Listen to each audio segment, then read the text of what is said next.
and several of his colleagues in the tragic helicopter crash in Ukraine yesterday. I know it's a very deeply felt loss. So, dual-use technology, the concern about it is something that dates back to the days of nuclear power and nuclear weapons, and the fear that technologies that have a beneficial purpose could also be used for destructive ends. That concern continued with the era of biological weapons. Today we find ourselves in a world where almost any technology is dual use. Any technology can be used for both good and harm. And one of the, I think, signature features of the kinds of technologies we're seeing developed today, whether it's on digital technologies on the internet, whether it is genetic engineering, almost anything that you can see is not simply in the hands of a handful of governments or powerful corporations. These are increasingly democratized technologies which anybody can use. And so the potential for anybody to get their hands on something and use it for nefarious purposes is multiplying, and that creates real dilemmas for policymakers, and in particular people like Director Wray, who is sitting here with us, part of whose job at the FBI is to both promote the use of technology for economic development and make sure that it is available, whilst also thinking about the threats that it can pose and how to prevent it getting into the wrong people's hands. So some of the kinds of technologies that we see having dual use today, well, we can imagine AI tools that are being used for recognizing and preventing cyber attacks are also being used to analyze vulnerabilities in increasingly large attack surfaces and find ways that those can be penetrated. Facial recognition tools that are used by governments to protect borders can also be used for mass surveillance, or they can be used by commercial actors or hackers for scraping people's data, for phishing attacks, for finding vulnerabilities. And of course, the conversation at Davos has all been about generative AI this year. And there's been this explosion of interest in generative AI and its potential, and it can be used for automating or speeding up many tasks or adding creativity. But it is also a way of generating misinformation that can be used for influence operations or convincing fake messages for spear phishing campaigns and the like. Ukraine is a subject that we're going to talk about because, of course, we have the first Deputy Prime Minister here with us. And because the Ukraine conflict has been a kind of a laboratory for a lot of these technological questions ever since the Russian invasion. Western-supplied drones have been instrumental in helping beat back the Russian advance. And on the other hand, some of the Iranian drones that the Russians have been using against Ukraine have turned out to have off-the-shelf Western components in them. Cloudflare, Matthew Prince, the CEO of Cloudflare, is here on the panel, has been providing DDoS protection to many Ukrainian websites and critical infrastructure, and it's withdrawn much of its work in Russia, but it's raised questions of how you balance the need of providing uncensored information to people in a war situation whilst also preventing attacks on critical infrastructure. So there are many interlocking issues that come together in the Ukraine conflict, which I think are relevant to our discussion today. So I want to start off with a question to the first Deputy Prime Minister. Obviously, Western military technology has been very important to Ukraine in this conflict, but a lot of civilian technologies have played an important role too. So can you talk a bit about what some of those are that have really helped Ukraine? Yes, thank you for hosting me, and thank you for being and having the opportunity to discuss this very important topic on this panel. I would explain why it's so important for me to be here and to give us to reflect on our experience of using technologies. Is that one of the reasons why Ukrainians show the resilience, not on the only battlefield, but also in economic life, because Ukrainian economy is operating, and the core elements of Ukrainian society and the core elements of Ukrainian economy is operating. So I mean, we have banking system that operate in a proper way, post service, railways, everything that vital for a life. One of the reasons is the fact that we are using to maintain the operation technologies, and we are very proud, like a government, that we have DIA application. It's an application for Ukrainian citizen. 18 million Ukrainians register in this DIA application.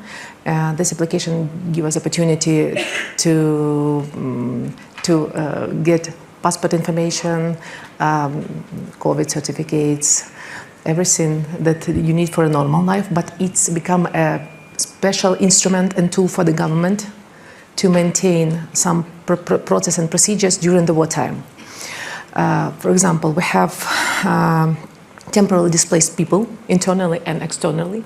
All these people have and had the opportunity to be registered in DIA, and we know the exactly amount of these people, and we have provided them possibility to apply for unemployment visa during this DIA. They don't need to go directly to the unemployment center. They can make it easily just by applying to the application.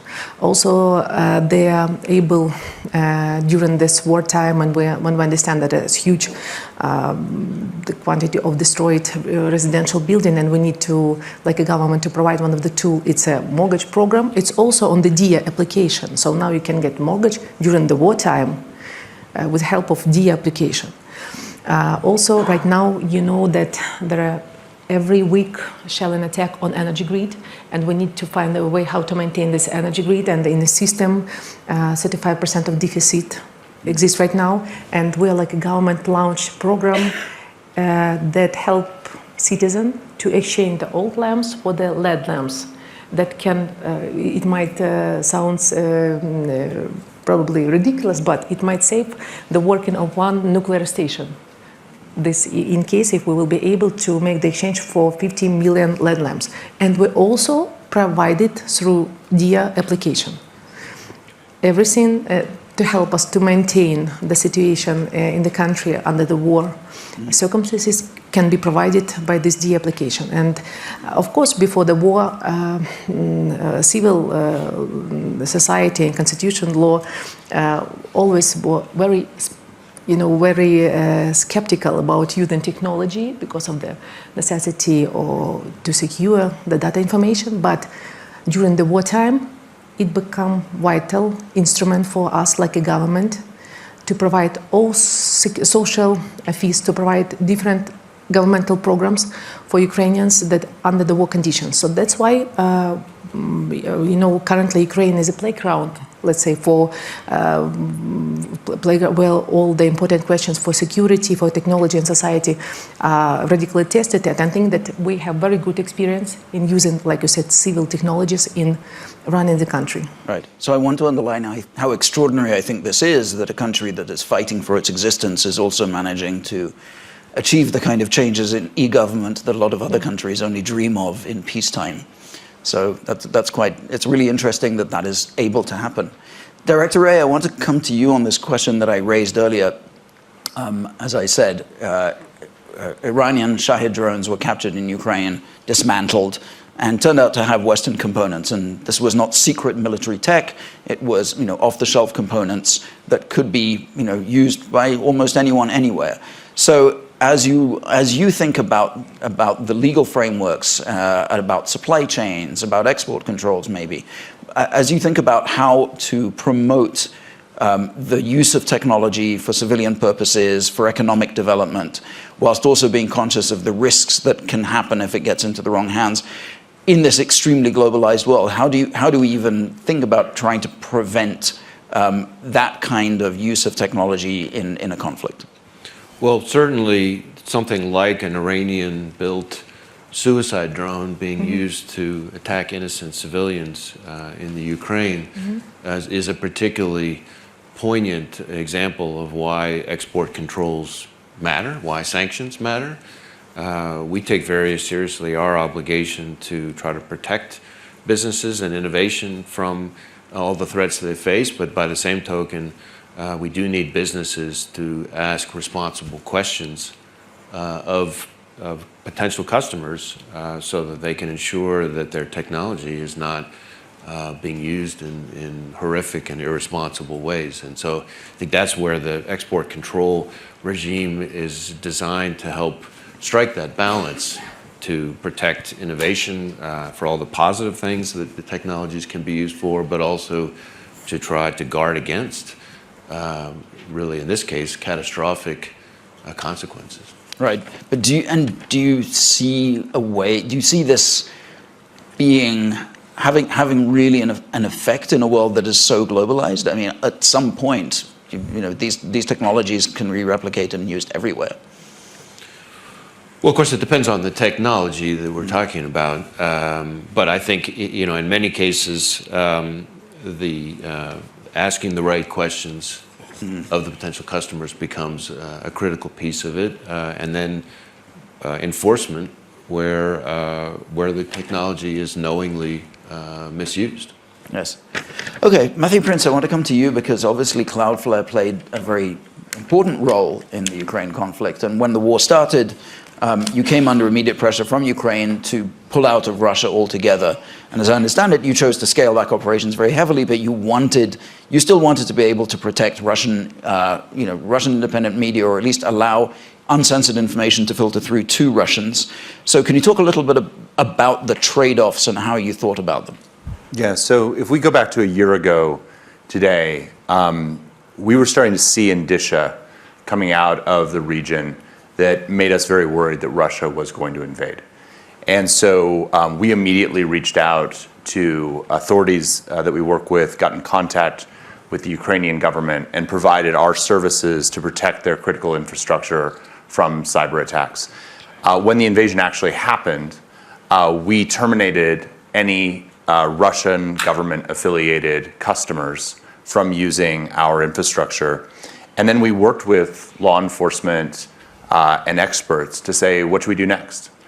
And while there were some calls for us to pull out entirely, what we saw when we talked to the US government, when we talked to European governments, was that there was an important need for organizations like Navalny's group, Bellingcat, which is a Cloudflare customer, to be able to still get their message out. And they are themselves constantly under attack from Russian authorities.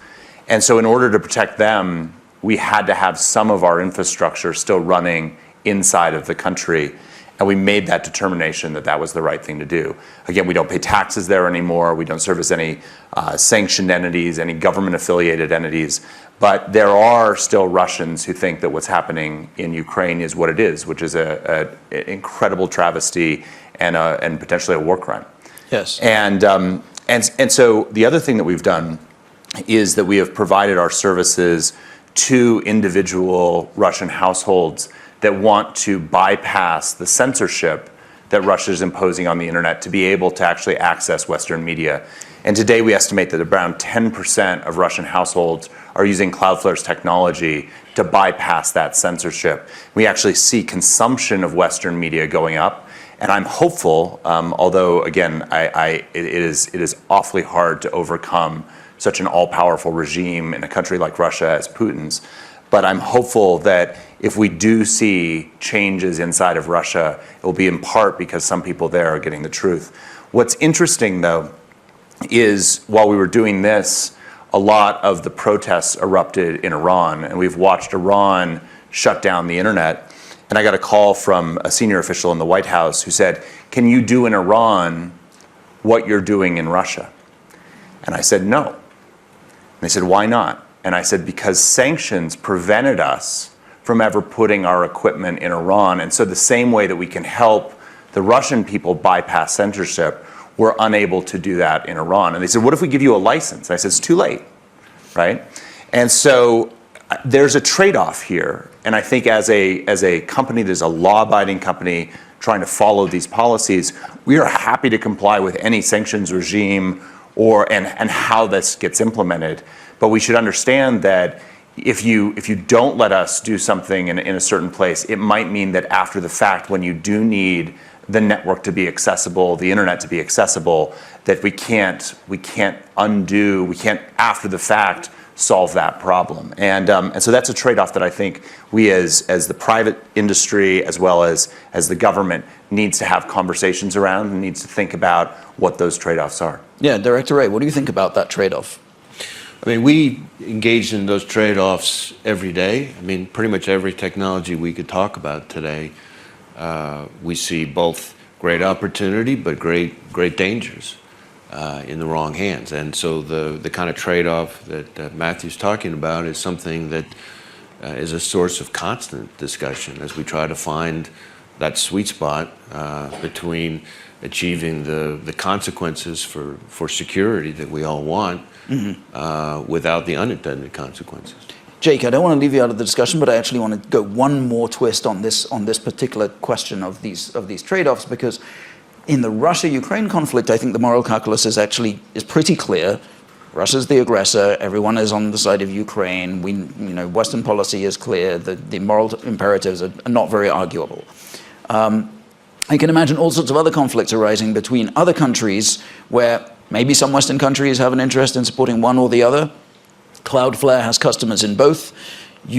Not only you, other Western companies as well that provide cybersecurity services find themselves in the uncomfortable position of, do I take a side? Do I take away protection services from this government's institutions or that government's institutions? Do I stay neutral?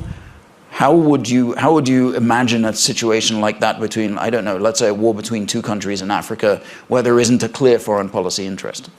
I think that we are fundamentally computer scientists, not political scientists. And so when situations like that happen, we have to reach out to the people who are the experts. And so in that particular situation, we would reach out to, we're a US-based company, so we'd reach out to the US Department of State, we'd reach out to the White House, we'd reach out to the FBI, and we'd say, we're not experts here. We need guidance, and we'll follow the guidance that you give us. That isn't a totally satisfactory answer, because again, that means that we are then very much aligned with kind of what U.S. policy looks like.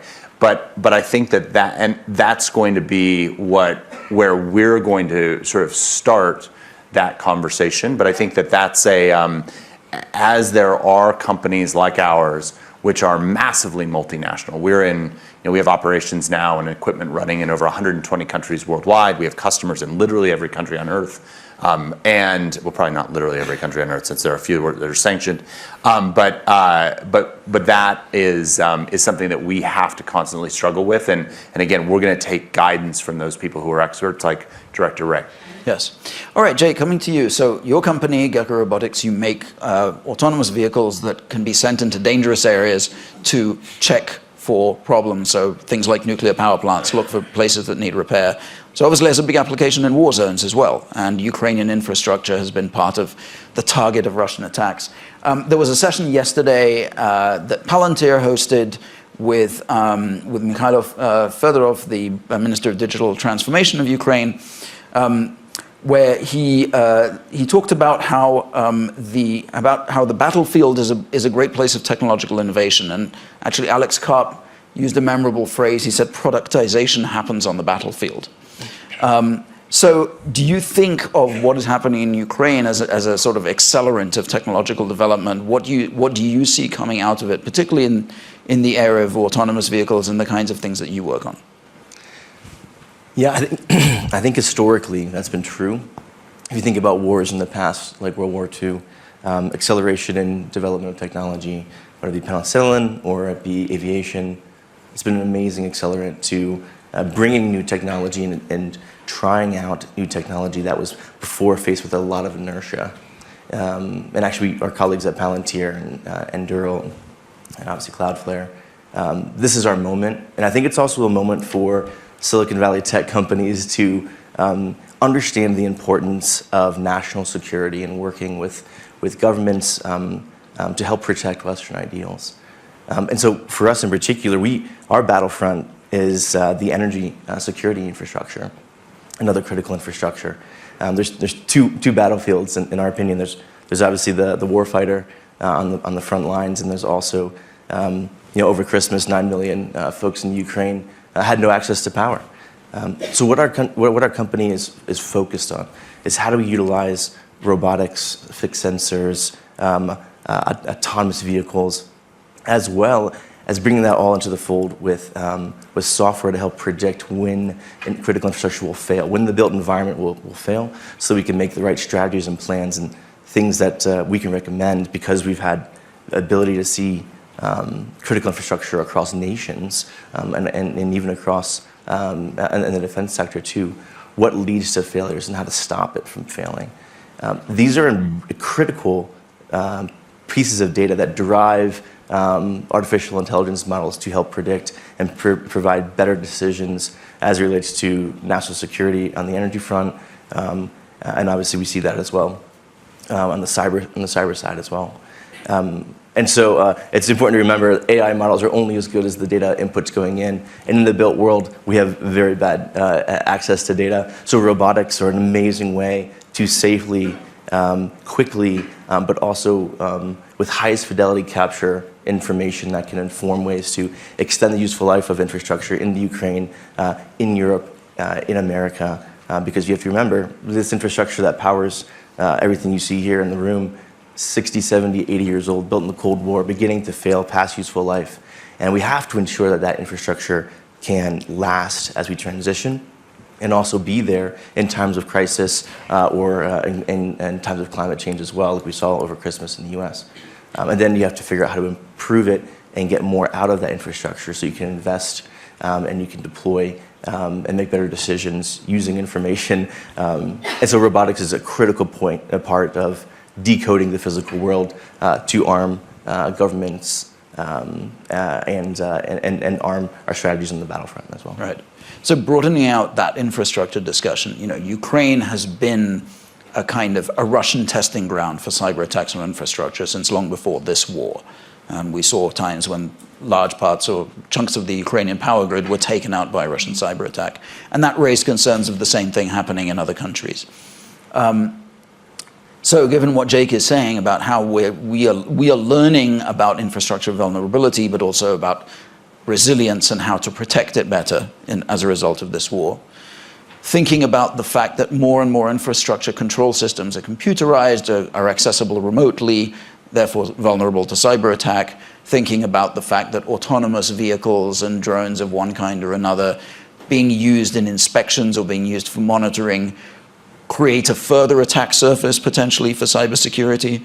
So when you think of all of those things together, Director, does it make you feel like US infrastructure specifically, or infrastructure in general, is becoming more vulnerable or less vulnerable? Are we getting better at anticipating these threats, or are they multiplying? And how do we think about ensuring that security in the future? Yes. I mean, I think on the one hand, the attack surface, as you say, is significantly broadening. The range of attack methods is significantly increasing, both in quantity and quality. On the other hand, I think the sophistication of the private sector is improving, and particularly important, the level of collaboration between the private sector and the government, especially the FBI, has, I think, made significant strides. We are focused, looking at cyber attacks, looking at what's happening in the Ukraine. We did see, as the conflict erupted, an increased effort by the Russian intelligence services, which have been conducting malicious cyber activity against U.S. infrastructure for years. But we're increasingly concerned that the surveillance activity, the scanning, the research, all the preparatory activity that could be one thing, could be an indication of something more serious. And so the name of the game in terms of cyber defense from our perspective is to try to get, to use a terrorism analogy, further left of boom. And that's why, for example, we conducted a significant technical operation against a GRU botnet in the early months of the conflict, because we didn't want to wait around to find out what they were up to and what their ultimate intentions were. When you talk about autonomous vehicles, it's obviously something that we're excited about, just like everybody. But there are harms that we have to guard against that are more than just the obvious. One of them is the danger that there could be ways to confuse or distort the algorithms to cause physical harm. So I'm thinking about a story I heard not that long ago about the researchers who were able to trick a self-driving car's algorithm by essentially putting a piece of black tape over a stop sign and cause the car to accelerate by 50 miles an hour or something. It's a simple example, but it shows kind of some of the harms we have to guard against. And then a different kind of harm that we're concerned about is the enormous amount of data that autonomous vehicles, for example, aggregate. And anytime you aggregate lots and lots of sensitive data, it makes a very tempting target. So thinking of electric vehicles, autonomous vehicles as an attack surface of their own, not just in terms of destructive ability, but in terms of the data that it aggregates and the harms that could come from that is something that is very much on our mind. Yeah. Yes, just quickly, I think that I actually see a story of optimism around cyber and Ukraine, because as the minister talked about, Ukraine is still able to run their digital economy. They're still able to function today. And if you look at the beginning of the invasion of Ukraine, which did not happen in February of last year, it happened with Crimea. The cyber attacks that happened then were much more destructive and much more effective. And so I think two things have happened. The first is enormous credit has to go to the Ukrainians, where they have learned, they've become experts, they've become much better at defending their own nation in cyberspace. But credit also has to go to, selfishly Cloudflare, but Microsoft and CrowdStrike and Google and others who have stepped up and lent their technology to say, we're going to give you the best of what we can do. And what's amazing is that when you take the best and you go up against an adversary that sometimes seems almost nihilistically impossible to defeat, like the scary Russian cyber hackers, the good guys win. And that's what's happening right now. When the best of the good guys go up against the worst of the bad guys, the good guys can win in this space. And I think that is an optimistic message for us to take going forward. Thank you. You've both given me a great segue into my next question to Yulia Sviridenko. So the question for you, First Deputy Prime Minister, is this has been an information war in many respects, right? We've seen how tracking Russian soldiers' cell phones has enabled Ukraine to target missile attacks on them. On the other hand, you also see how Russia has been using posts on social media by Ukrainian civilians to identify vulnerabilities or look at the state of readiness of Ukrainian forces. So this is a classic, I think, dual-use dilemma about the openness of a society when we have digital technology, when we have social media. So in an age when a society is very transparent, in wartime, how do you think about digital self-defense? How do you think about making the country less vulnerable to attacks that are based on the kind of information that it is naturally generating in its online life? I think that you answer your own question, so it's a natural, and that's why we can't stop it. So that's why what we should focus on, and I absolutely agree with the panelists that we, the war that is happening in Ukraine, I think it's absolutely obvious that there's some kind of existential war. It's, for me, and I think that the whole democratic world, absolutely obvious that it's a bad guys and good guys, and there is evil, and so it's a war against the evil. So that's why what we need right now is just to provide us with the proper technologies, and what we feel, what we observe, that starting from the first day of invasion, we started the defense ourselves with the one level of technologies and using one level of weapons, and we will definitely win this war with another level of technologies, as Ukraine now is a huge battlefield, huge one, and this knowledge that we gained during this war, it's absolutely unique, and it's very useful, I think, that for the future global agenda, let's say like this. And that's why it's so useful for us that I think that the biggest and the best minds of this world will be able to provide us with the proper technology to speed up our victory. Because I think that obvious for everyone that Russia won't get what they want, but the question is, so how long it take us to get the victory? So that's why I think that technology can play a vital role in this war. And what we're trying to, facilitate from our side for these small companies, even those ones that are set up in garage during this wartime, we're trying to facilitate them to scale up, to find the finance, to set up some acceleration for them. So, and I think that it's vital things in this war. It's bridge between public and private companies, small one, big one. it helps us to win this war. So that's why what we're asking, just focus on Ukraine. Don't focus on Russia propaganda, because it's something that happened in Russia naturally, and we can't influence, we can't block it.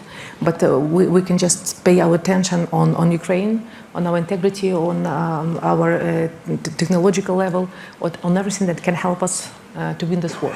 Yeah. So I have a related question to that. So I'm British. Yeah. We were brought up on myths of the Second World War, when all the Brits, put sandbags around their doors and had heavy blackout curtains so that the Nazi bombers wouldn't see from the sky, and painted over the headlights of the cars, and took down the street signs, so if the Germans came, then they wouldn't know which way to turn. So this was called civil defense. Mm-hmm. And it was about educating the population in the role that it plays in national security or in defense of the country in a war. How do you think, is there something equivalent in the digital age? In Ukraine, is there civil defense in terms of making people conscious of how their activity online makes the country more vulnerable, and making them more conscious of how they can play a role in protecting it? I see that civil defense, actually related to the topic of this panel, civil defense in Ukraine look like that fact that Ukraine donated for drones, also in the application. I will show it to you. And Ukrainian civil defense are in setting up small businesses, developing Ukrainian drones as well. As now what we're trying to do right now, drones become very vital in this war. And what we're trying to do is to simplify the import of these drones from one side, and to facilitate the production of Ukrainian drones from another side. And export control is important, I know. So we're simplifying it, but we'll always, for the dual use, it's another story. So I think that civil defense in Ukraine is very, based on technologies, on digital solutions. So, and I think that majority of Ukraine, both those ones who donate on technologies and those ones who are set up small businesses and trying to develop it, are all our defense. It's a civil defense. And now Ukraine, the whole country are fighting both on the economic front, on military front, on technological fronts. The whole country is fighting. So our civil defenses look like a development of technologies, and development on military's tools that help us to protect and to defend our land. Yes.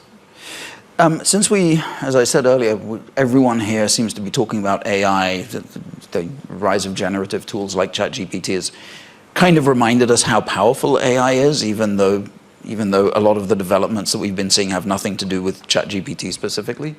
But it creates many opportunities, both in military and also in cybersecurity, and it raises questions of dual use in many respects.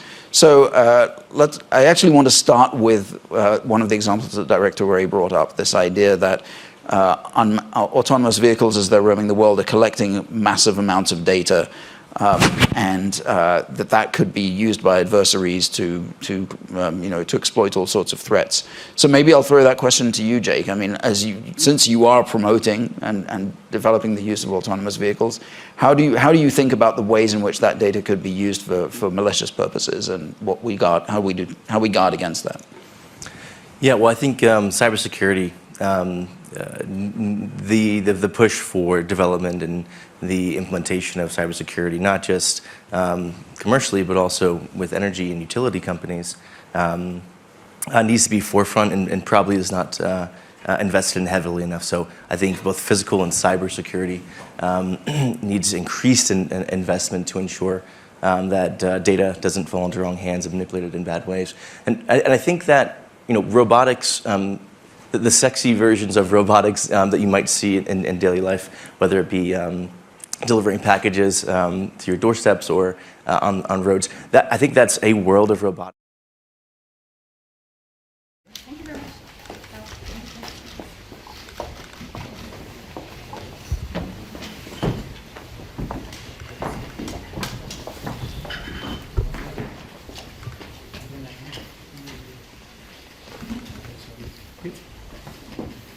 Ja, herzlich willkommen, meine Damen und Herren. Mr. Secretary, dear Lloyd, welcome here in Germany in the Ministry of Defense. I'm very glad